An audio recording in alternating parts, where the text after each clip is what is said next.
Pakistan stock exchange میں کاروباری ہفتے کے چوتھے روز جمعرات کو مارکیٹ میں مندی کا رجحان دیکھا جا رہا ہے۔ P S x 100 index 134 points کے اضافے کے ساتھ 39,807 پوائنٹس کی سطح پر ٹریڈ کر رہا ہے۔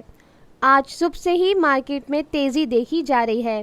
صبح سے اب تک مجموعی طور پر 271 کمپنیوں کے حصص کے بھاؤ کا کاروبار ہوا، جس میں سے 146 کمپنیوں کے حصص کے بھاؤ میں اضافہ، 111 کمپنیوں کے حصص کے بھاؤ میں کمی، جبکہ 14 کمپنیوں کے حصص کے بھاؤ میں کوئی رد و بدل واقع نہیں ہوا۔ مارکیٹ ماہرین کا کہنا ہے کہ مارکیٹ میں اتار چڑھاؤ کا سلسلہ آئندہ بھی جاری رہے گا۔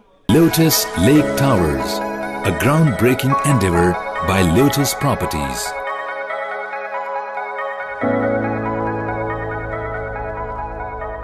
پاکستان میں پہلی مرتبہ حالات حاضرہ کے مختصر مگر جامع پروگرامز، خبروں، تبصروں کے علاوہ دیگر سماجی، تجارتی، ثقافتی، تفریحی، معلوماتی، مذہبی، تعلیمی، صحت اور بچوں کے پروگرامز صرف TNN TV پر۔